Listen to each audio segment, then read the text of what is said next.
Historic Hotels of America. Currently, also, I would like to add that she serves on our National D-Day Board of Directors. She's a wonderful asset, gives us so many great ideas, and we just certainly love having her on our board. And as I said, she is the award-winning author of this wonderful book, The Girls Who Stepped Out of Line, The Untold Stories of Women Who Changed the Course of World War II, and recently wrote, I have to tell you, The Girls Who Fought Crime, which we should have copies of that in our gift store as well. It's wonderful. So please look at that. And without further ado, I'm going to let her tell some of these amazing stories to you all today. So please welcome Major General Mary Kay.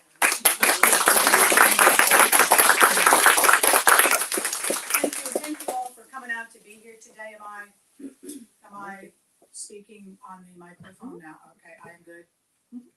Thumbs up from everybody in the back. All right. No, I'm good. So how many of you came last year to D-Day, the D-Day events here? So we were supposed to have a book signing afterwards. If you remember D-Day, we got through the entire ceremony and then the clouds opened up. So there was no book signing then. It was a deluge. So we're glad it's inside today and the sun is shining, of course, right? So I want to tell you about some of the people I've written about because they were incredible. And I just kept finding these stories by accident. I was speaking at an Army event in 2017 when I found the first couple of, well, they were obituaries.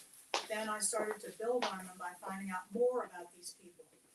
I still didn't know what I was going to do with them, but I had a folder.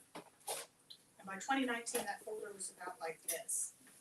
And anybody watch The Marvelous Mrs. Maisel? Yes. So in 2019, at the Emmy Awards, Alex Borstein received the award for the Best Supporting Actress. And when she stood up, she said, in World War II, my grandmother was about to be shot into a pit. And she turned to the guard and said, what happens if I step out of line? And he said, well, I don't have the heart to shoot you, but somebody will. She stepped out of line. And for that, I am here today. And for that, my children are here today. So step out of line, ladies. Step out of line. And that's where the book came from. So let me tell you about a few of these folks. Like, I love them all. And when people say to me, who's your favorite? I say, well, that changes day to day. But I want to tell you a little bit about Kate. Now, Kate Flynn graduated from nursing school in June of 1943. And like most of her class, she signed up to serve. Now, she wanted to be a flight nurse, so they sent her to what was then MacDill Army Airfield in Florida, but the program was full. Any Army veterans here? Oh, good, I can say anything.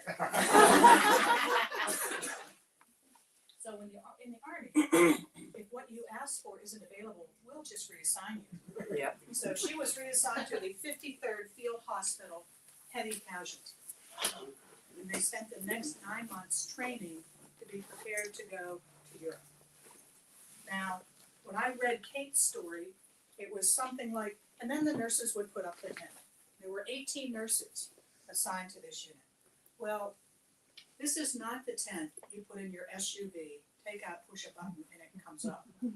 This took all 18 of them pounding the stakes into the ground, pulling on the ropes at the same time to get the tents up. They traveled throughout the war behind Patton's Third Army, moving every 10 days, stopping near or sometimes over or at the front lines and putting up that tent. First for triage and then second for surgery. Get the patient stable and send them back. They were supposed to land on D-Day. Their aircraft wasn't ready, so they didn't land until the middle of July. Can you not hear me in the back? We can hear you. You can hear me? I can go stand in the middle and yell. Just let me know. Now, Kate is about my height, which is fairly tall, right? So they're starting to go ashore.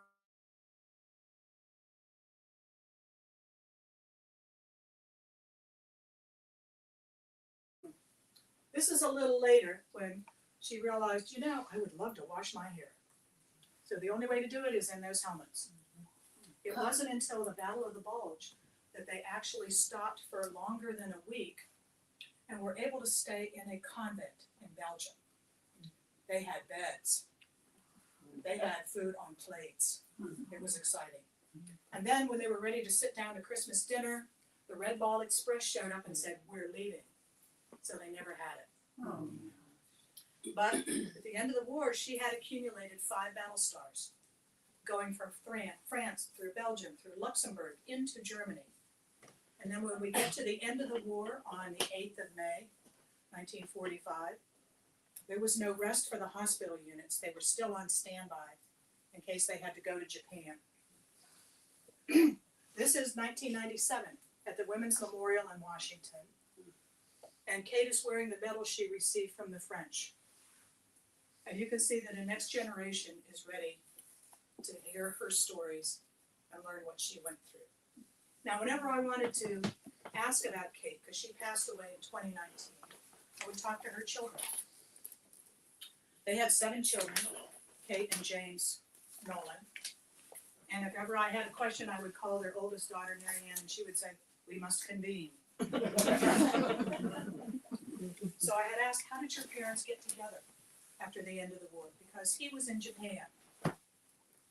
She was in Germany. And she said, "We will get back to you." 2 weeks later, I'm starting to worry. Why haven't I heard from her? And finally, she does call and said, "We have convened. None of us know." Which is kind of sad when you think about it, because a little bit of their story is lost. So for those of you who have stories, for those of you who have relatives with stories, ask them. Ask them questions.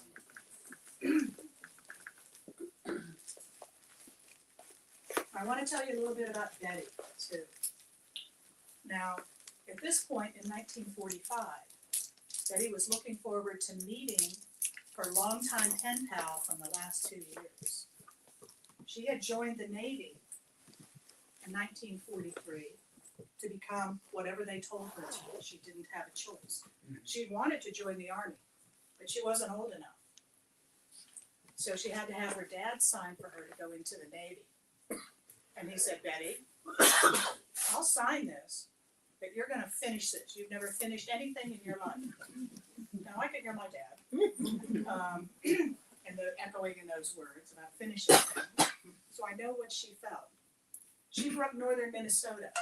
She'd been a championship swimmer in college, looking forward to the 1940 Olympics. Well, those Olympics were canceled. And she said, "I'm tired of swimming, and I'm tired of college." So she goes into the Navy, and they send her to school.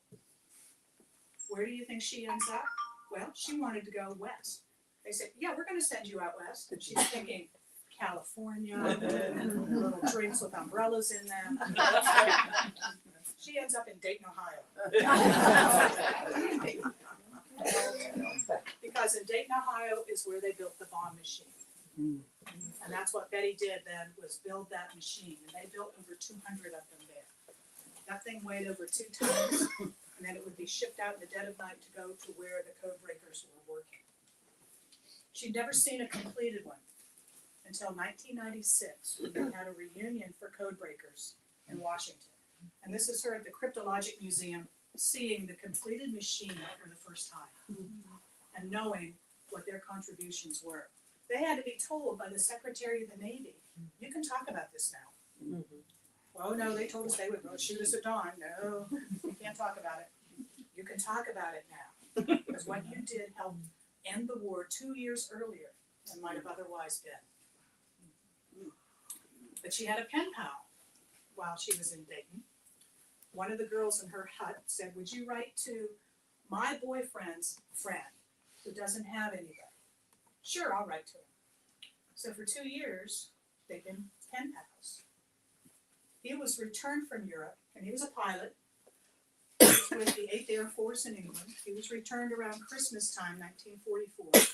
And about this time in 1945, he'd invited Betty down to Florida to meet his family. She went down there for Easter. 2 days later, they're engaged. This is a picture of their wedding. I think it's about 10 May 1945. They were married for 65 years. Wow. It worked. And I talked to her children as well. They started out living in western Pennsylvania. Well, actually more closer to Philadelphia. And then she saw the light and they moved to Florida. And several of her children also served. I asked her, Betty, did you tell your kids what you did in the war? And she said, well, they never asked. She said, my uniform was there in the closet. So I'm really hot on asking questions, as you can tell. It's a great way to learn more things. But I did get to speak with Betty, and I did get to speak with one of the other veterans, too. And then I have to tell you about Millie. Millie grew up in Oklahoma. She was Native American, and the only Native American pilot in the WASP, the Women Air Service pilots. She wanted to fly. About 1943, she's in Washington, D.C., working as a secretary at what was then the Army War College, which is now the National Defense University, right there on the water, on the Potomac, where you can see what is now Reagan Airport from there. Then it was just being built.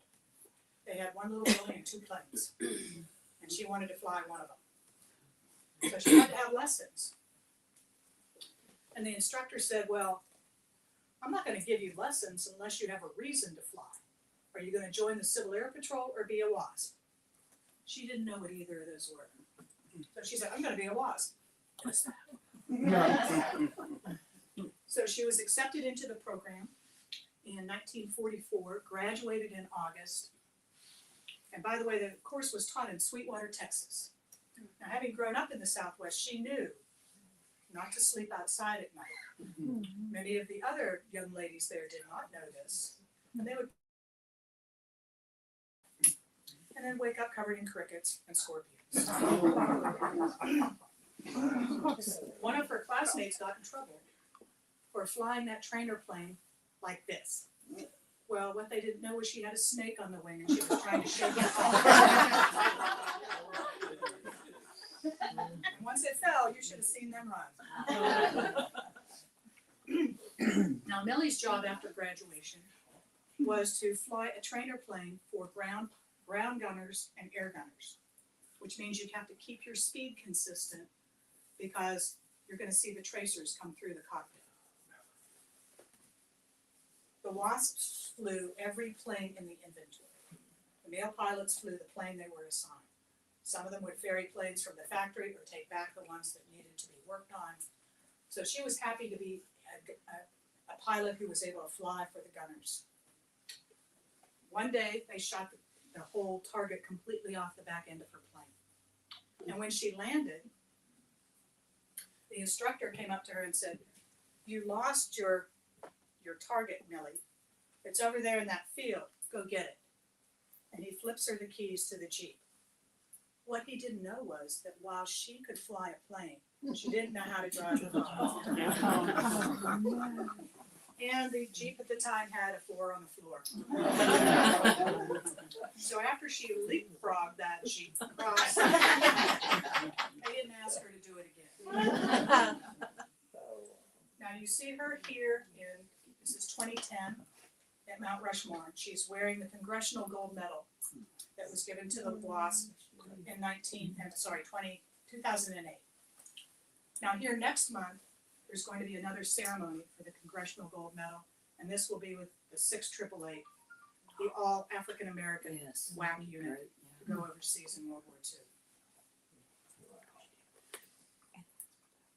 And then there's Stephanie. Now Stephanie's is the first story I found.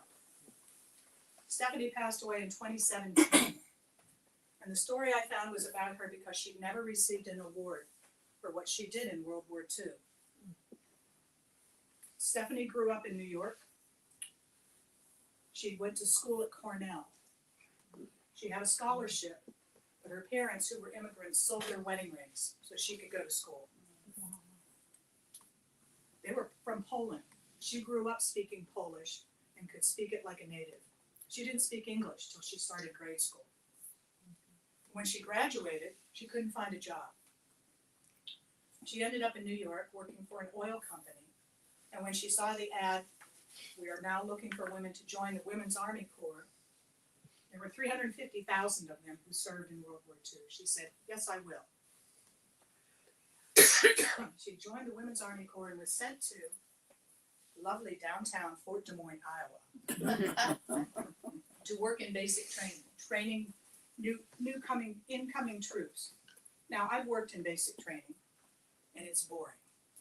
So what do? Every 6 to 8 weeks, you teach them how to march, say yes ma'am, no sir, and then you send them off and start over again. So she wanted a greater challenge. And one of her friends said, "You ought to apply to the OSS, the Office of Strategic Services, the precursor to the CIA." So Stephanie applied, was accepted, went through the full training, and as I learned later, ended up in England. The story about her time in England is not in my book, because I didn't find it until after the book was published, because this book was written during COVID. So at the Women's Memorial in Washington, they had an oral history with her. So from that, I learned about how she met her husband, Bill Rader, also a pilot. And I'll tell you, I keep finding connections now. Could her husband have known Betty's husband? They were very close in the same place in England. It could have been. I found so many of them were in the same place or at different times, or knew each other or knew of each other. So from that, I learned that while she is in England and she's doing some of her initial training, driving around, looking for troop movements, making reports, getting ready for her first real assignment, that's when she met Bill. He wanted to go out on a blind date with her. There were about 30,000. I'm sorry, there were about 30. There were no thousands there. There were 30 women in London. 350,000 men. She thought those were pretty good odds. So she went out with him on a blind date, and he had to wait 3 weeks until she was available to go out. And he'd seen her pass by on the street in London near the embassy. And for years after that, he would tell their friends he picked her up off the streets of London. So right after they're married, she goes off on her first real assignment, which is to Warsaw, Poland. She was X2, a counterintelligence agent. She was in Poland at a time that it was its most dangerous, right after the end of the war in August of 1945, writing reports on Russians moving in, the rise of communism, the displaced persons on moving, and what else was happening, according to her, with perhaps more Germans also on the move, running. She had no items on her that identified her as American. She was supposed to be a Polish citizen then. She got through that assignment, later retired or left the Army.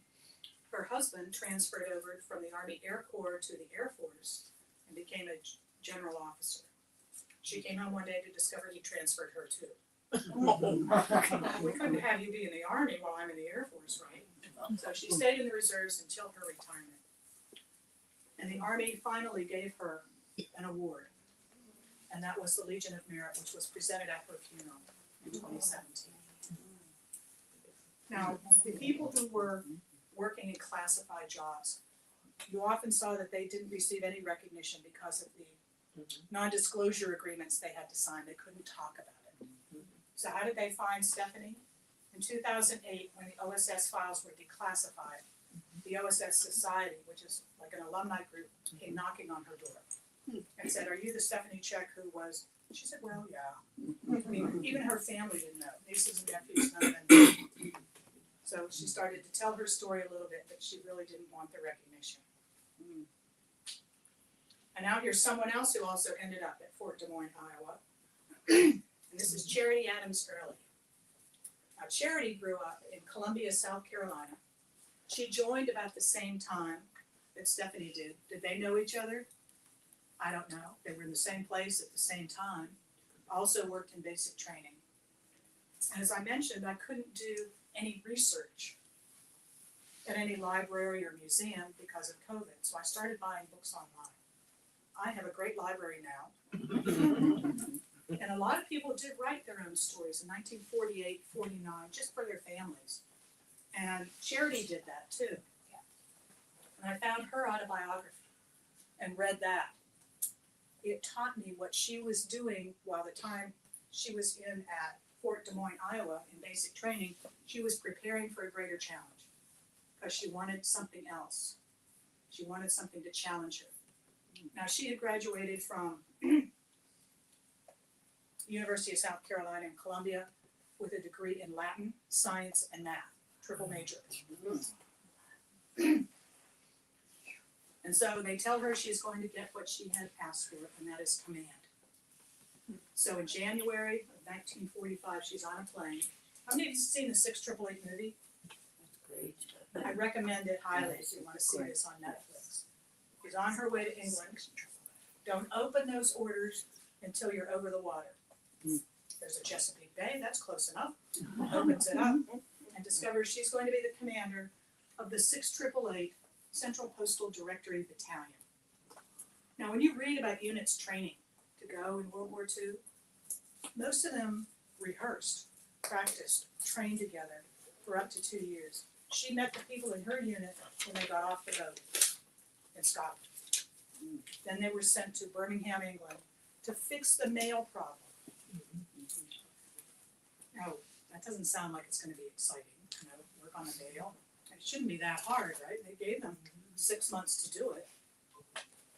It's not till they arrive there that they realize there are 17 million pieces of undelivered mail because of the pace of operations in Europe for the past several years.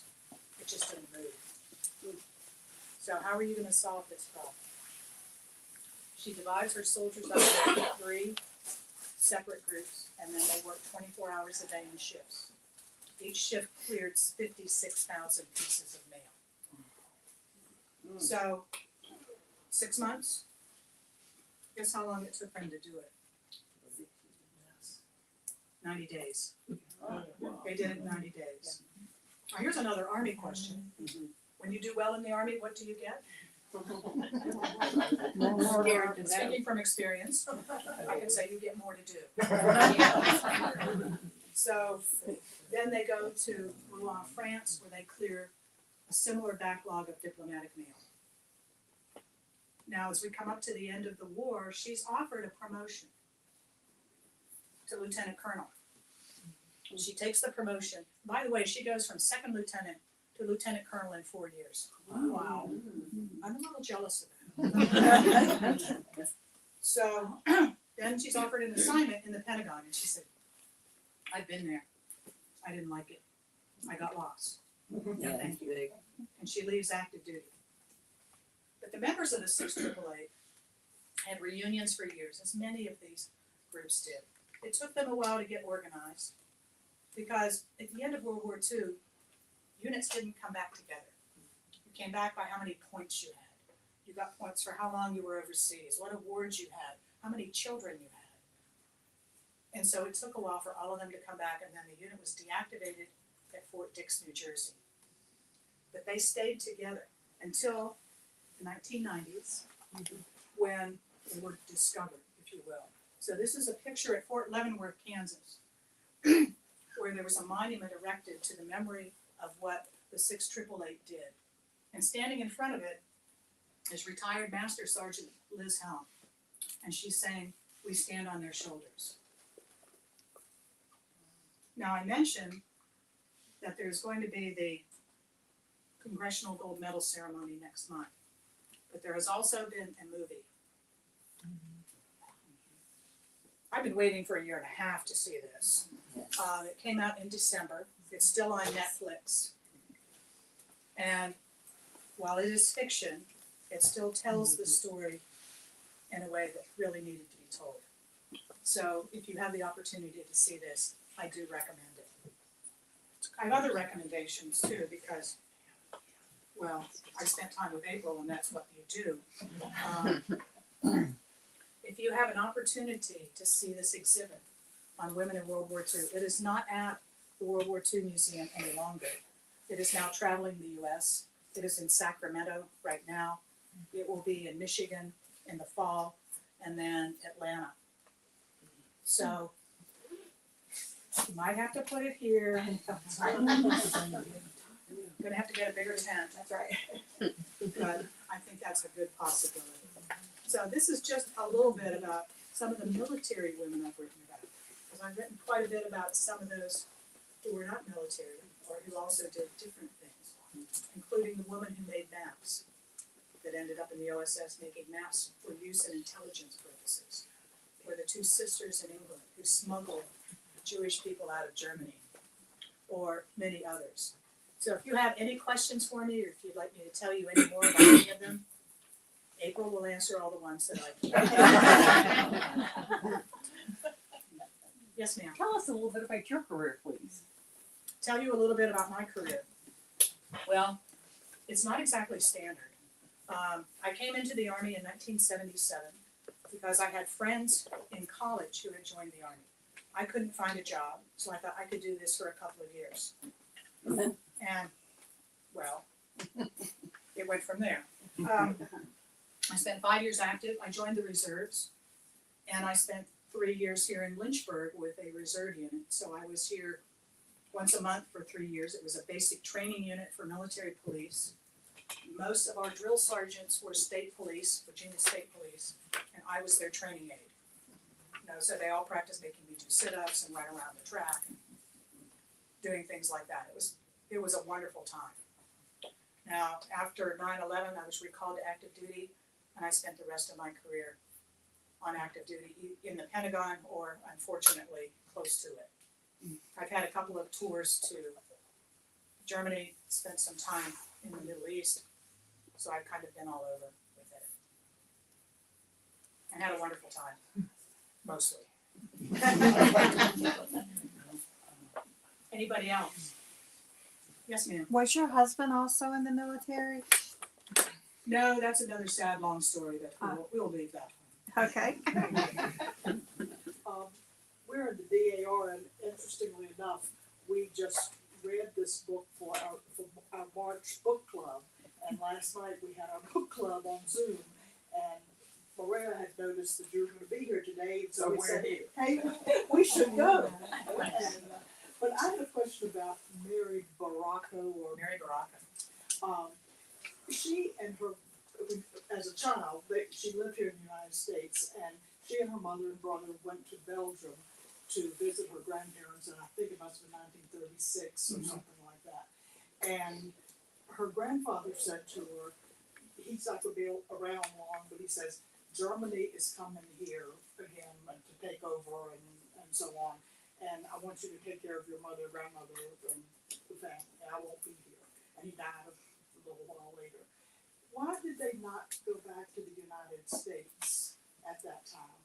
By then, the travel was very difficult Even because she didn't want to leave, her mother didn't want to leave the grandmother. So she stayed, and she was the strong one, which is why her grandfather had said that. And she joined the resistance. And like most people who joined the resistance, at first it was a game. It was teenagers, we'll let the air out of their tires, those Nazis. And then it became a little more serious. Then they were stealing ration cards. Then they were helping people hide in the countryside. And then she and her fiance were captured. And she was imprisoned and tortured. And she has spoken here at the memorial. She lived in Virginia Beach for the rest of her life and spoke to many organizations. And I still want to see that video. Oh, it's amazing, yes.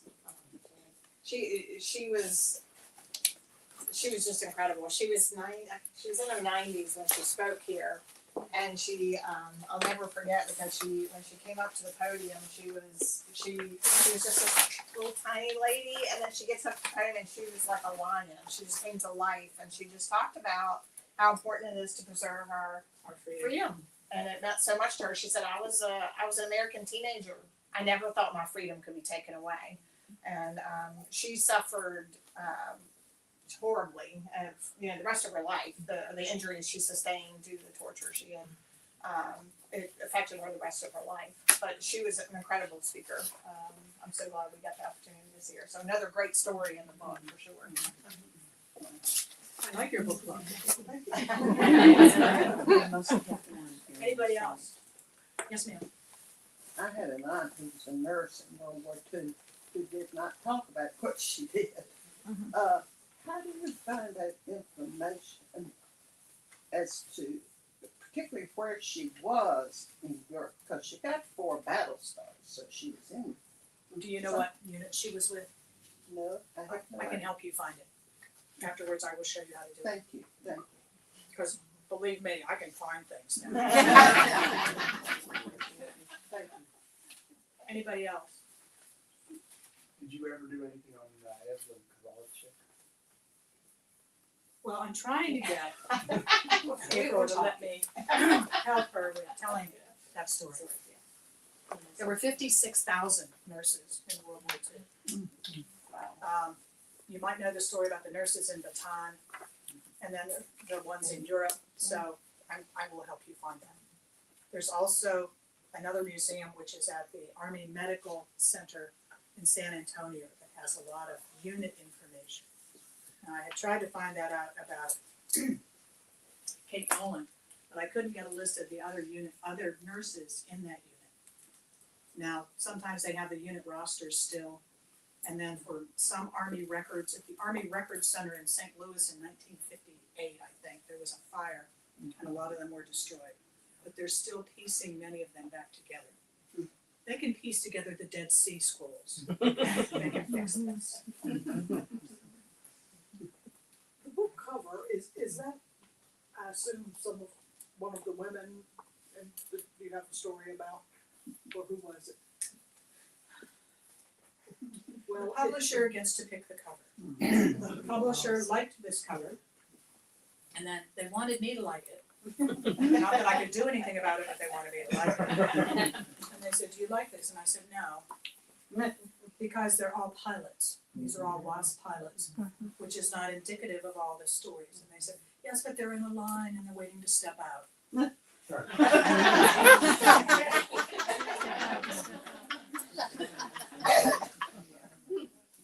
My next book is, well, they also picked the cover on that one. So it's police women on the cover. And I shouldn't tell this, but I kept thinking afterwards, they said, "Do you like it?" And I said, "Yes, I like the colors in it. I've learned by now." Say, "Yes, you like it." So I like the colors in it. And afterwards I went, I had been to the Library of Congress. I had been to the National Archives. I've been to the New York Public Library and the New York City Library. I never saw this picture. They're British. Well, you know, New York Police Department's modeled on the British, so I suppose that was close enough. Nobody knows that except for, you know, all of you and all the people online. Anybody else I've ever told. Anyone else? Do you have any questions online? Any other questions? Do you find that the family members are just proud of to share what they do know and of their parents or grandparents or aunts and uncles, besides the ones that had to convene? Yeah, well, they were too. And I mentioned that there are lots of connections. So Mary Ann's oldest daughter for Betty had called me up one day and said, "You know, I have to tell you that I was really excited to get the book and read about it. And then I realized there was a story in there about this little girl in China who was imprisoned by the Japanese for 5 years. 5 years of her childhood in a concentration camp. And then I realized she was my neighbor in New Jersey. So I mean, what are the chances of that kind of connection? And Mary Taylor Previty passed away in 2019. And there's COVID.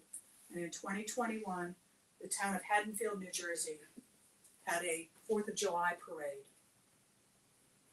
that talked about her. You know, there were paratroopers dressed up. There was a very ugly plane as a float, and little kids passed out her story and what she had done in her life. So there are connections all over. And most of the families I talked to, some of them I never found a family member to speak with.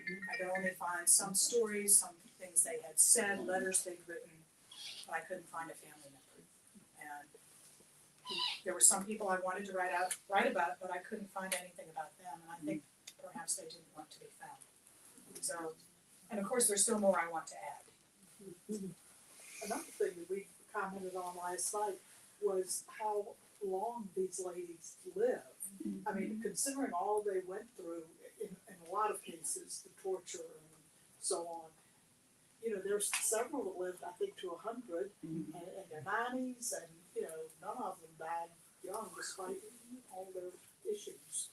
Ruth Gruber, who was a reporter, and you can find her books that she had written about her times in the Arctic and then in Russia and then in the war in Israel in 1948. Plus she also published she lived to 105. They studied her.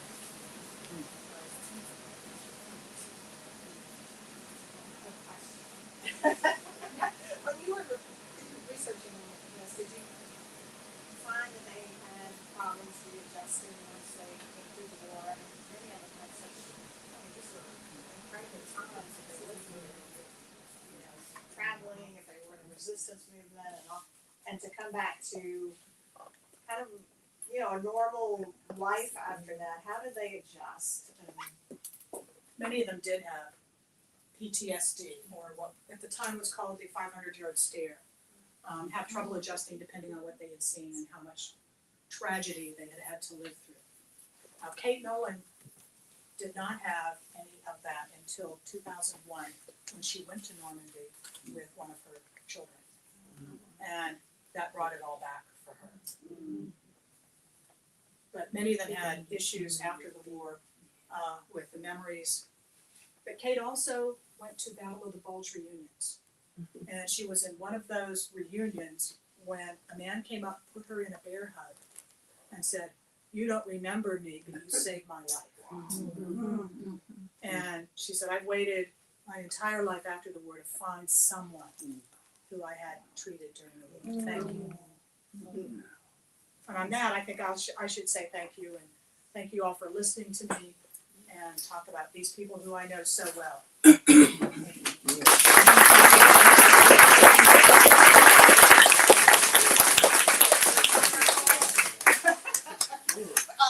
And she promised that, well, she didn't promise, I shouldn't say that. She said, she doesn't know what I'm gonna say, that she's gonna come back maybe this fall and talk about the end of the war. Not just about women, but it's the end of the war period. So, so stay tuned for that. I'm excited to have you back for that. And she is going to sign some books. So, if you do not have a copy of the book yet, I highly suggest you go get it.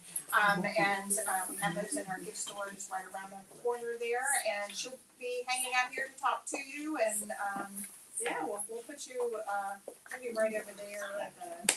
You can stay here for a little bit, and we'll sign books right in the back there. All I right. can stay here, you can come back, and then we'll let you go there. Yeah, exactly. That was clear as mud. Thank you all so much.